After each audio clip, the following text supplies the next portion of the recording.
नमस्कार जय जगन्नाथ समस्त पुणी थे आमर DTI बणई ग्रुप रे स्वागत जनाऊँगी जमीक आपण मानक आगु आमर वीडियो जो आमर आमर government of Odisha association authorise centre जो अच्छी आमर ड्राइवर ट्रेनिंग इंस्टीट्यूट से विषय आपको देखी कौन कौन अच्छी माने केमती ट्रैक अच्छी भितर केमती सब सिस्टम अच्छी कौ गाड़ी चलुची केमती सब विषय जनाई एवं कहि आपको कि आम ड्राइविंग ट्रेनिंग केमती रोचे कौन कौन सुविधा रोचे।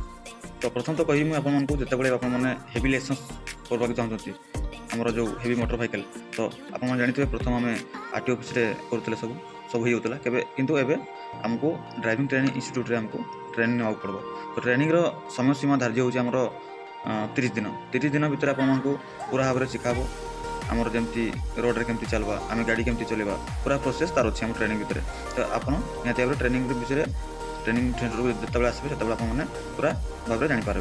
तापर आमर जिनस है जिते आपने ड्राइविंग ट्रेनिंग सेंटर ट्रेनिंग नौकरी तो ये आम खाली ट्रेनिंग देवार नहीं तो जिते आपने ट्रेनिंग नहीं सारापर आपने आपर निजर माने व्यक्तिगत प्रमाणपत्र जमी आम कहले आमर ड्राइविंग ट्रेनिंग विषय आम प्रमाणपत्र आम देलु आपको तापर DL टेस्ट हो सारापर आपको लाइसेंस जो होची आमर जो DL रोचे हेवी मोटर साइकेल ताको आम जिते आपको दे सारू से आपने आमर ट्रेनिंग इंस्टीट्यूट तरफ आपको जॉब ऑफर भी दिया जाऊँगी जमीक आम अनेक कंपनी आमर ओडिशा तो अनेक कंपनी अच्छी खनि खादान तापर आमर बस तापर आमर जमी अदर डिस्ट्रिक्ट अदर स्टेट जितकी भी अच्छा सब बड़ बड़ कंपनी अच्छे से ओडिशा गवर्नमेंट तरफ आम जो होमर असोसिएशन तरफ जो आम ड्राइविंग ट्रेनिंग इंस्टीट्यूट सेठू से आमर स्टूडेंट नहीं जाती ड्राइवर नहीं जाती।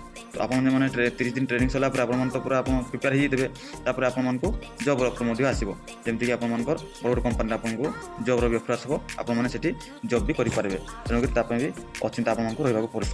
तापर ट्रेनिंग भितर आमको कौन कौन शिखा मिल जमीक आमर प्रैक्टिकल ड्राइविंग थ्योरी क्लास आम जमी रोड रूल रेगुलेशन विषय जानी से सब जो शिखा मिल। तापर ये रही आपको सुविधा कौन अच्छी सुविधाटा हूँ आपने 30 दिन जो रही आपको ये आपको टंका भी खर्च हेनी आपने जमी बाहर आम लाइसेंस करते 10,000 15,000 खर्चा करूँ तापर LL जब बहुत आम आमर हेवी मोटर साइकेल तो भी पैसा लगुला तो ये आमर टंका भी खर्च हेनी जोटा कि आमर हेवी मोटर साइकेल आम जो LL भी भरुचु learning licence heavy motor cycle सी भी आपको टंका लगभग सी भी फ्री ऑफ कॉस्ट रहा।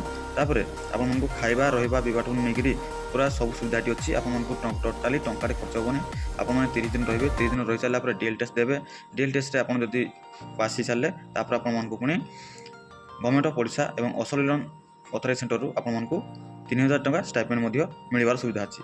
तेणुक ये सब सुविधार पाइबाक हेल्ले आपको निहती अपेक्षा करा पड़ो धैर्य धरवा पड़ो आउ ये सब को आपने जदि जानवाक हेल्ले ए विषय कि जानवर आउ कि जानवर देले आपने आमर ड्राइविंग ट्रेनिंग इंस्टीट्यूट नंबर रे कॉल करी आपने बुझीपारे तापी भी किसी असुविधा नहीं। तापर आउ गोटे जिन आमर रिफ्रेशर आमर जो रेनुआल आम जो व्यस्त होचे तो रेनुआल भी आम ये आपको पूरा प्रिपेरेसन कराई जमी आपने आगु भी RTO ऑफिस में रेनुआल करते कि ट्रेनिंग निहाती दरकार होची कहीं आपने जानते आमर भारत में जिते भी एक्सीडेंट होची माने आमर जदि कोटी कोटी लोक अच्छा जिते 100% रु आमर 80% आमर ओनली माने एक्सीडेंट ही जीवन जाऊँगी। तेणुक या कमेवाई एक्चुअली आम government of Odisha government of Odisha एवं आमर असोसिएशन जो आमर तरफ आपको ये सुविधा दिया होची तेणुक आपने यार फायदा निहती उठावा कथा आउ यार फायदा निहती आपने उठे पारे तेणु आपको धैर्य आउ सहनशीलता दरकार। आपने जब रेनुआल करवा चाहते तो निहती भाव में आपको 3 दिन कोर्स रोचे 3 दिन में आपको टंकार खर्च हेनी आपको खाଇବା पीवा रहा पूरा फ्री। तापर आपको जो 3 दिन रे आपने तो माने गाड़ी छाड़ी आसबे बिना आपने माने दरमाहा रही तेणुक आपको गवर्नमेंट ऑफ ओडिशा एवं असोसिएशन अथराइज सेंटर आपको 1,500 टंका स्टाइपेंड भी सुविधा रोचे। तेणुक ये सब सुविधा पाइबा हेल्ले आपको टी धैर्य धरवा पड़ो कहीं आपने जानते आपने जब डॉक्यूमेंट दौरान तो आपर आगु भी भाई मान केत डॉक्यूमेंट रोचे तो भी ट्रेनिंग मिलवा दरकार।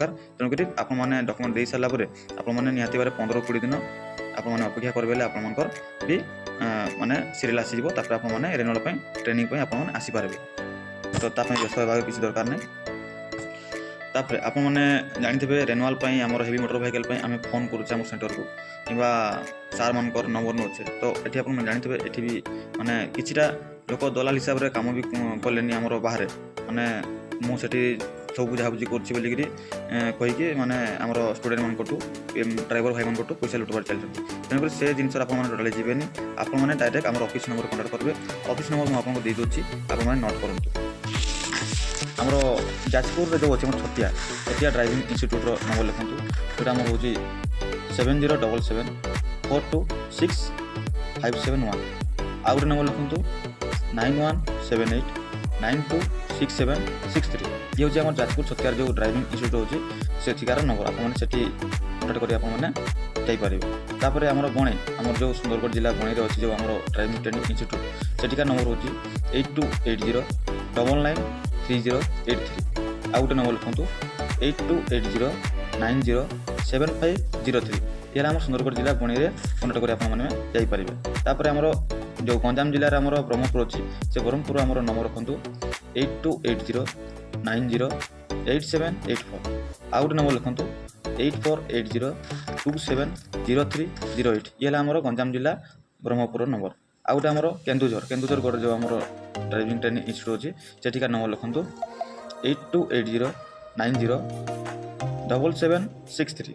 ଆଉ ଗୋଟେ ନମ୍ବର ଲେଖନ୍ତୁ 8280906865। ତ ଆପଣମାନେ ଜାଣିପାରିଲେ ଆମର ଯେଉଁ ଓଡ଼ିଶାରେ 4ଟି ଡ୍ରାଇଭିଂ ଟ୍ରେନିଂ ଇନଷ୍ଟିଚ୍ୟୁଟ୍ ଅଛି, ତ ତାର ନମ୍ବର ଆପଣଙ୍କୁ ମିଳିପାରିଲା। ଆପଣମାନେ ଡାଇରେକ୍ଟ ଅଫିସ୍କୁ ଫୋନ୍ କରିକି ଆପଣମାନଙ୍କର ତଥ୍ୟ ପାଇପାରିବେ। ଯାହା ବି ଲାଇସେନ୍ସ ଉପରେ ଆପଣଙ୍କର ରିଜନ୍ ଅଛି କିମ୍ବା କିଛି ଇସ୍ୟୁ ଅଛି, ତ ଆପଣମାନେ ଫୋନ୍ କରିକି ଆପଣମାନଙ୍କର ପୁରା ତଥ୍ୟ ପାଇପାରିବେ। ତେଣୁ ଆପଣମାନଙ୍କୁ ଅନୁରୋଧ ହେଲା ଆପଣମାନେ এইসবু নম্বর আপনার ফোন করি নিজ নিজ এরিয়া যে এরিয়ার আমি পাখ পড়ছি আমি যদি ছতিয়া রহলে তো আমার যাজপুর জেলা পাখাপাখি যেতকি আমার এরিয়া সে পাখু গেলে আমি সুবিধা হব। তাপরে আমার গঞ্জাম জেলার যেতকি আমার পাখাপাখি সুবিধা হল সে পাখু আমি যাইপারবা। তাপরে আমার সুন্দরগড়ে भी যেতকি পাখাপাখি এরিয়া আমি যাইপারবা।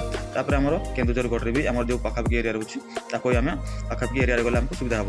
কাହିଁକି ନା ଜଣେ ଯଦି ଆମର ସୁନ୍ଦରଗଡ଼କୁ ଆସିବ ସେମାନେ ଯଦି ଆମର କଟକରୁ ଜଣେ ତ ତାଙ୍କୁ ବି ଖର୍ଚ୍ଚା ପଡ଼ିଯାଉଛି, ଯେମିତି ଆମର ହଇରାଣ ବି ହେଉଛନ୍ତି ବସ୍ରେ ଯିବା ଆସିବା, ତାପରେ ହାତରୁ ଖର୍ଚ୍ଚା ଏତେ ହେଉଛି। ତେଣୁକରି ଆପଣମାନଙ୍କୁ ଅନୁରୋଧ ରହିଲା ଆପଣମାନେ ନିଜ ନିଜ ପାଖ ଏରିଆରେ କଣ୍ଟାକ୍ଟ କରନ୍ତୁ ଏବଂ ସଠିକ୍ ତଥ୍ୟ ପାଇକରି ଆପଣମାନେ ଲାଇସେନ୍ସ ରେନୁଆଲ୍ କରନ୍ତୁ ଏବଂ ହେଭି ମୋଟର ଭେହିକଲ୍ ପାଇଁ ଆପ୍ଲାଏ ବି କରିପାରିବେ। ତ ଆପଣମାନଙ୍କୁ ଅନୁରୋଧ ରହିଲା ଆପଣମାନେ ନିହାତି ଭାବରେ ମୋ କଥା ବୁଝିପାରିଥିବେ। ରହୁଛି, ଜୟ ଜଗନ୍ନାଥ।